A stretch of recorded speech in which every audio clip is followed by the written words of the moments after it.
Fenomena cek hodam di TikTok yang viral. Assalamualaikum warahmatullahi wabarakatuh, sahabat Menara Islam Kudus. Akhir-akhir ini ramai perbincangan tren cek hodam di TikTok. Hodam adalah makhluk gaib yang didatangkan untuk manusia sebagai penjaga, bukan untuk benda bertuah. Ada beberapa manusia yang memiliki hodam tetapi dipergunakan untuk hal yang tidak benar. Pembahasan kali ini akan membahas tentang cek hodam dalam Islam. Secara pengertian, cek hodam merupakan salah satu entitas gaib yang diyakini dalam budaya lokal di Indonesia, khususnya di Pulau Jawa. Penjelasan terkait hodam ini lebih lanjut, hodam merupakan penjaga yang didatangkan dari dunia gaib untuk manusia, bukan untuk benda bertuah. Jenis hodam pun ada dua, yakni hodam jin dan hodam malaikat. Pada praktiknya hodam jin biasanya sering digunakan untuk meminta bantuan. Yang jelas, meminta bantuan atau bekerja sama dengan jin bukanlah sesuatu yang haram secara mutlak. Karena jin termasuk makhluk Allah yang mendapatkan beban aturan syariat sebagaimana manusia. Dalam hal ini, hubungan kita dengan jin tidak lebih dari muamalah dua jenis makhluk Allah Subhanahu wa Ta'ala. Dengan kata lain, kerjasama itu boleh dilakukan, selama dilakukan dengan cara yang mubah dan untuk tujuan yang mubah. Sebaliknya, kerjasama ini bernilai dosa dan terlarang, jika dilakukan dengan cara terlarang atau untuk tujuan terlarang. Tak hanya itu, misalnya ketika membangun masjid sudah pasti kita minta tolong. Ini syariat. Akan tetapi, dalam hal meminta tolong jangan sampai menyekutukan Allah Subhanahu wa Ta'ala dengan apapun, dan jangan berharap meminta pertolongan atau bantuan dari siapapun. Cukup Allah saja. Ini perlu dibedakan. Artinya, kalau meminta bantuan kepada manusia maka sifatnya adalah kerjasama dan bersifat resiprokal, timbal balik, saling membutuhkan. Bahwa manusia selama di dunia ini tidak bisa lepas dari faktor interdependensi, saling ketergantungan satu dengan yang lain. Pendek kata, manusia tidak bisa melakukan sendiri untuk memenuhi kebutuhan hidupnya. Kita hanya berdasarkan dan mempunyai deskription bakat yang Allah berikan. Yang tidak boleh adalah permintaan, permohonan, doa, harapan, ketergantungan dan kepasrahan kepada jin. Dengan kata lain memohon kepada jin tidak boleh, tetapi menyuruh boleh. Sebab, kalau memohon parameternya hanya kepada Tuhan. Selain dari itu, karena jin juga selevel dengan manusia, yaitu sama-sama berkewajiban mengabdi dan menyembah kepada Allah. Dalam Al-Quran Surat Az-Zariyat ayat 56 dinyatakan, artinya, Aku tidak menciptakan jin dan manusia melainkan agar mereka beribadah kepadaku. Surat Az-Zariyat, 51, ayat 56. Jin minta tolong sama kita ketika dia ingin mengabdi kepada Allah. Demikian juga kita minta tolong kepada jin ketika ingin mengabdi kepada Allah. Misalnya, ketika mau sholat lalu meminta jin untuk mengambil sajadah. Ya boleh. Dalam hal ini, minta tolong boleh selama tidak menyalahi syariat. Dalam hal ini, bahwa apa yang dikatakan bukan berarti menganjurkan kalau manusia sudah mentok dan tidak mempunyai jalan harus minta tolong ke jin. Sama sekali tidak. Artinya, sah-sah saja bahkan boleh kita memerintahkan jin, tapi tidak dengan untuk menghambakan diri padanya. Bukankah Nabi Sulaiman juga pernah meminta bantuan, menyuruh jin untuk memindahkan atas perintah Allah Subhanahu wa Ta'ala? Sebagaimana yang dikisahkan dalam surat Al-Anbiya ayat 82, Allah Subhanahu wa Ta'ala berfirman, artinya, dan kami tundukkan pula kepada Sulaiman, segolongan setan-setan yang menyelam ke dalam laut, untuknya dan mereka mengerjakan pekerjaan selain itu, dan kami yang memelihara mereka itu. Surat Al-Anbiya, 21, ayat 82. Perlu diketahui, hubungan Nabi Sulaiman dengan jin hanya sebatas hubungan seorang dan raja dan rakyatnya, serta tidak menyalahi syariat.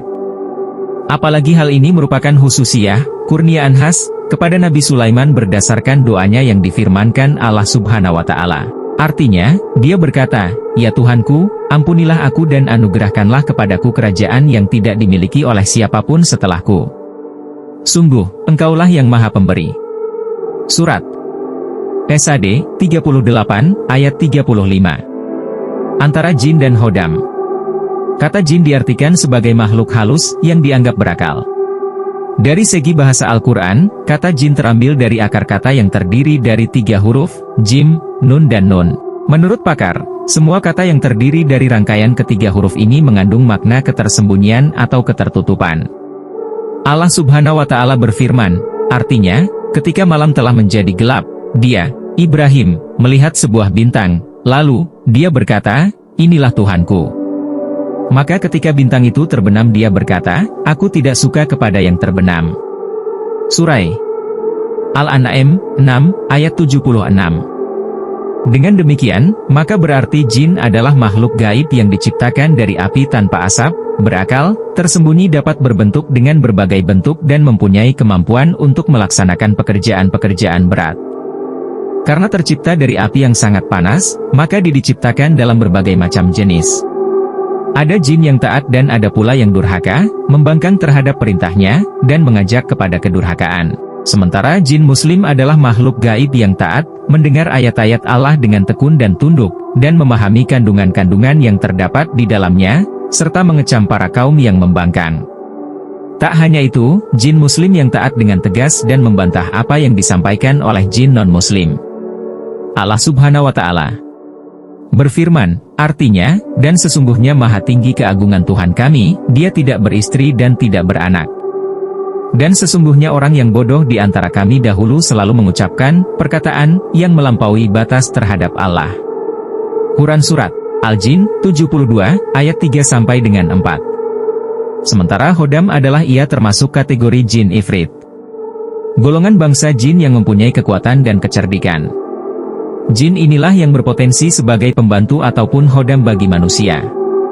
Namun, ada juga ifrit yang muslim dan baik, tentunya bisa menjadi hodam pada manusia-manusia yang muslim dan yang baik pula. Dan ifrit yang berperilaku jahat dan kafir biasanya dimanfaatkan, dijadikan hodam, oleh para tukang sihir dan dukun. Berbeda halnya dengan jin karin. Ia adalah makhluk ciptaan Allah yang diciptakan kembar atau serupa dengan manusia, serta sebagai pendamping selama hidupnya.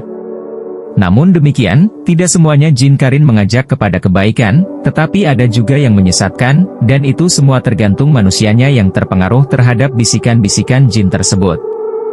Memang benar, jin mempunyai kodrat yang tidak dimiliki manusia. Oleh karena itu, terkadang mereka mampu melakukan apa yang tidak kita mampu berdasarkan kudrat yang Allah karuniakan buat mereka.